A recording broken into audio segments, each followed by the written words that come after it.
Hello guys, I will show in this video how to direct download APK file from Play Store package ID without any risk. Go to this site apkhits.com, search on Google, scroll down, click on this Play Store link.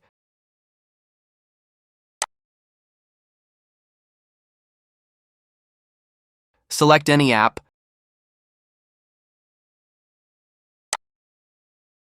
Copy this. Last name is app, package ID. Enter package ID here. Click to submit. This is latest updated version. Click to start download.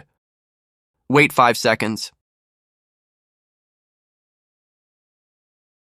Okay, APK file is downloading. Thank you for watching.